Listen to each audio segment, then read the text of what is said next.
आज हम पढ़ेंगे क्लास 10 का हमारा इलेक्ट्रिसिटी यानी कि इलेक्ट्रिक करंट वाला टॉपिक, या इस पार्ट के महत्वपूर्ण टॉपिक को हम समझेंगे। तो स्टूडेंट्स क्लास को लाइक कर दीजिए और वीडियो पर अंत तक बने रहिए। हमारा जो है चैप्टर है इलेक्ट्रिसिटी।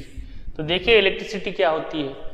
जब किसी कंडक्टर में करंट बहता है, इलेक्ट्रॉन्स फ्लो होते हैं, इलेक्ट्रॉन्स यानी कि चार्जेस फ्लो होते हैं, तो पर यूनिट टाइम में जो चार्जेस फ्लो होता है इसको हम कहते हैं करंट या इलेक्ट्रिक करंट। तो हमारा चैप्टर है इलेक्ट्रिक करंट यानी कि विद्युत धारा। सबसे पहले हमारी डेफिनेशन आ जाती है, इलेक्ट्रिसिटी को डिफाइन करेंगे हम। तो डेफिनेशन क्या है इसकी? The amount of charge flowing through a particular area in unit time, यानी कि पर यूनिट टाइम में पर्टिकुलर एरिया में जो चार्ज फ्लो हो रहा है उसको कहते हैं हम इलेक्ट्रिक करंट। इलेक्ट्रिक करंट को काय से डिनोटेड करते हैं? आई से। काय से डिनोटेड करते हैं? आई से। अब देखिए आई बराबर क्या होता है? आई बराबर क्यू अपॉन टी होता है। क्यू यहाँ पे क्या है? क्यू है यहाँ पे चार्ज, और टी क्या है यहाँ पे टाइम।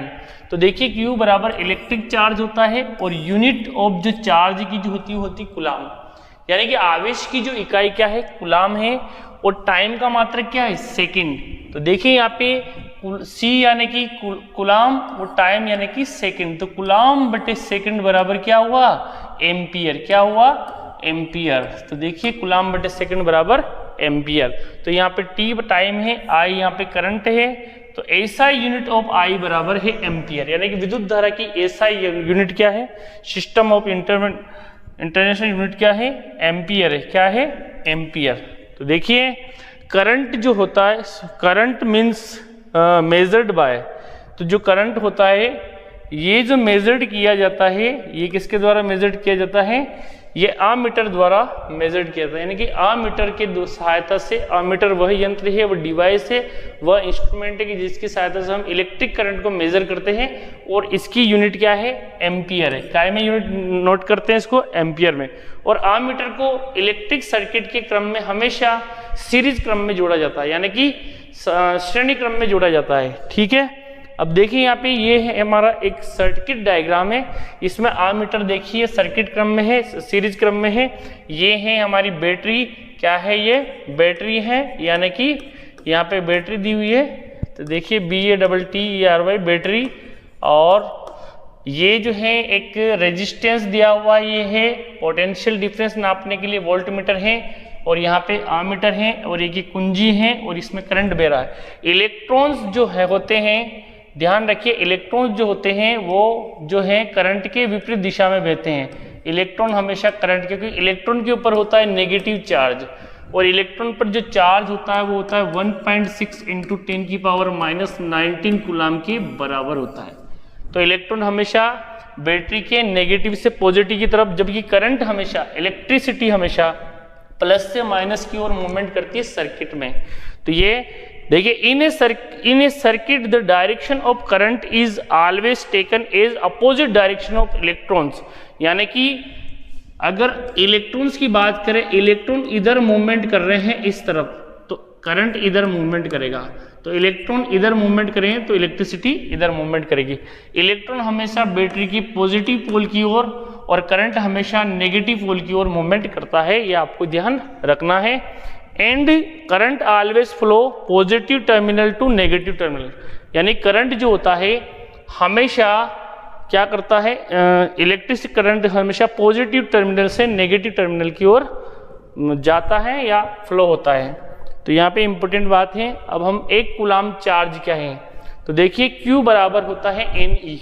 Q बराबर क्या होता है? NE होता है। तो देखिए E बराबर इलेक्ट्रॉन पर चार्ज, अभी जस्टली मैंने बताया आपको इतना होता है 1.6 × 10⁻⁻19। तो N बराबर क्या होगा? N बराबर Q अपॉन E। Q बराबर हम एक कूलाम चार्ज की बात कर रहे हैं, यानी कि एक कूलाम चार्ज में कितने इलेक्ट्रॉन्स होते हैं इसको निकालना है। इलेक्ट्रॉन पर चार्ज हमने ये लिख दिया, और यहाँ पे दशमलव हटाया तो 1 0, और यहाँ पे 16 का हम जब इसमें भाग देंगे तो हमारा जो आंसर आता है वो आता है 6.25 × 10⁻18। यानी कि एक कूलाम में इलेक्ट्रॉन की संख्या होती है 6.25 इंटू 10⁻18 इलेक्ट्रॉन्स होते हैं एक कूलाम में इलेक्ट्रॉन की संख्या। देखिए एन यहाँ पे क्या है, नंबर ऑफ इलेक्ट्रॉन है। एम्पियर क्या है, एम्पियर जो है फ्रेंच साइंटिस्ट आंद्रे मेरी एम्पियर के सम्मान में विद्युत धारा की जो यूनिट है वो एम्पियर रखी गई है। क्या रखी गई है, ampere. Small unit of the current, current की कुछ स्मॉल यूनिट भी हैं, जैसे मिली एम्पियर, तो मिली एम्पियर होता है 10⁻³ एम्पियर। एक होता है माइक्रो एम्पियर जो होता है 10⁻6 एम्पियर के बराबर। तो देखिए I बराबर Q/T, Q यानी कि 1 कूलाम रखेंगे, टाइम 1 सेकेंड रखेंगे, तो क्या आएगा, 1 एम्पियर आ जाता है। कितना आ जाता है, 1 एम्पियर। तो 1 एम्पियर की क्या परिभाषा होगी, यदि 1 सेकेंड में 1 कूलाम चार्ज फ्लो हो रहा है किसी कंडक्टर में, तो जो विद्युत धारा होगी, करंट जो होगा वो 1 एम्पियर के बराबर होगा।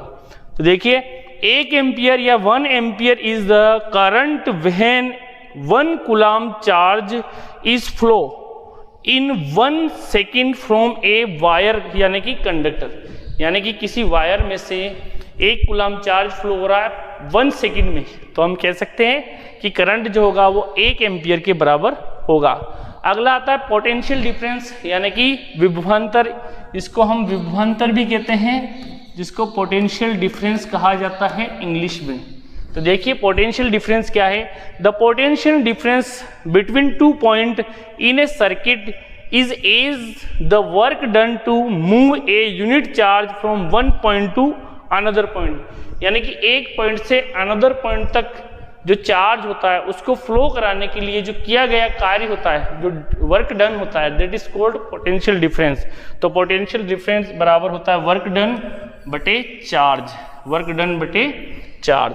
तो W यहाँ पे क्या है, वर्क है, Q यहाँ पे क्या है, चार्ज है, और V यहाँ पे पोटेंशियल डिफरेंस है। तो V बराबर होता है W/Q, यहाँ पे क्या है, वर्क बटे चार्ज। नेक्स्ट देखिए potential difference measured by instrument, कौन से इंस्ट्रूमेंट के द्वारा नापते हैं इसको, वोल्ट मीटर से। तो वोल्ट मीटर किस में मापता है, वोल्ट में मापता है। तो वोल्ट किसकी यूनिट है, ये है पोटेंशियल डिफरेंस की। तो volt meter is always connected in parallel combination in a circuit. तो सर्किट में वोल्ट मीटर को हमेशा हम पैरेलल कॉम्बिनेशन में रखते हैं। देखिए ये जो वोल्ट मीटर है ये सर्किट के पैरेलल में है, क्या है, पैरेलल में। तो वोल्ट मीटर को हमेशा पैरेलल क्रम में रखा जाता है। तो वेरी इंपॉर्टेंट है, वोल्ट मीटर हमेशा पैरेलल क्रम में होता है। वोल्ट जो है इसका जो नाम है वो दिया था इटालियन साइंटिस्ट अलेसेंद्रो वोल्टा के सम्मान में। तो अलेसेंद्रो वोल्टा के सम्मान में वोल्ट इसकी यूनिट रखी। 1 वोल्ट की क्या परिभाषा है, यदि V बराबर W/Q, अगर W का मान 1 जूल रख देंगे और ये 1 कूलाम होगा, यानी कि 1 कूलाम चार्ज को फ्लो कराने के लिए अगर 1 जूल ऊर्जा दी जा रही है, तब हम कह सकते हैं कि जो वोल्ट मीटर का मान है, वोल्टता का मान 1 वोल्ट के बराबर होगा। तो देखिए definition, when 1 joule work is done to move a charge of 1 coulomb, यानी कि 1 जूल कार्य कर रहा है 1 कूलाम चार्ज को फ्लो कराने के लिए 1 point to another point of A circuit, the potential difference is 1 volt. यानी कि 1 कूलाम चार्ज को फ्लो कराने के लिए 1 जूल एनर्जी अगर लग रही है, तब हम कह सकते हैं कि जो पोटेंशियल डिफरेंस होगा 2 पॉइंट्स के बिटवीन वो होगा 1 वोल्ट। क्या होगा, 1 वोल्ट। देखिए क्वेश्चंस यहाँ पे दिए गए हैं, तो आपको फॉर्मूले याद होने चाहिए।